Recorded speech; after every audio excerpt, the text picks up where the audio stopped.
In the next very brief minutes, I'd like to kind of share with you the lessons that I believe would be most important for people to remember. The first one has to do with the question of involvement. One of the most frequent things that happens in a business organization is that a person comes into the boss's office and poses some kind of a question. Now, there can be lots of motivations for doing that. And just kind of help me think about that for a second. What might be some of the motivations that a subordinate has when he or she comes into the boss's office to ask a question? Kind of help me out. What might be some of those motivations? Problems. Could be a problem that they really want an answer to. Other kind of motivations? They want to protect themselves. They want to protect themselves. So if I can get the boss to make this decision and I don't have to make it, then I'm sort of off the hook. Other motivations might be they might want to raise, okay? Well, there could be lots of motivations. Maybe the person really does not know the answer to this problem, or they just think it's kind of expected of them that they will go in and ask this question to their boss, that the boss might sort of be involved in the whole process. So whatever the reason, let me just pass on to you what I've learned and what I believe the research would support that most bosses really ought not to do. The temptation that's always present for the boss is to do what?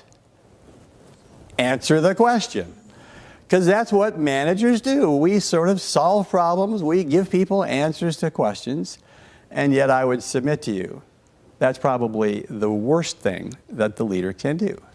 And so as the closing to this kind of first lesson, what I would propose that you might want to think about is a phrase that the acronym to which is WDYT, which stands for, and you can all guess, what do you think?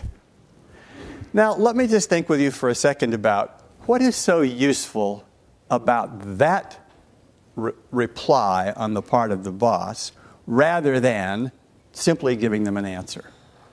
What does that do that is so valuable?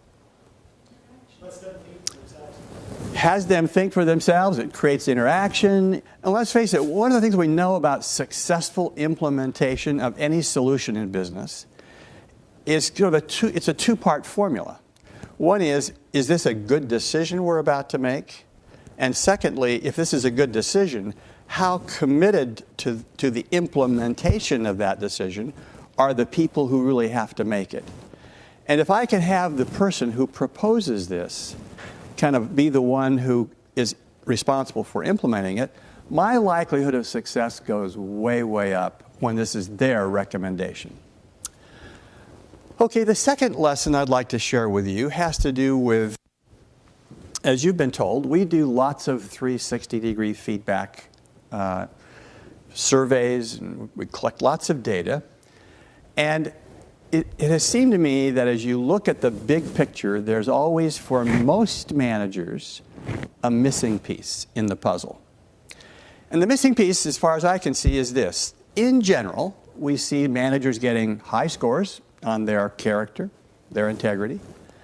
In the main, we see them getting pretty high scores on their drive for getting good results, on their technical competence, on their ability to kind of work well with other people in general. The one area that consistently gets quite low scores is their propensity to be at all concerned about the development of their people. That is, we know that there's lots of one-on-one conversations going on, but as you think about those one-on-one conversations, what's the focus of most of that dialogue? It's the work. It's the project. Are we on time? Are we on budget? Are there some big barriers I'm not aware of?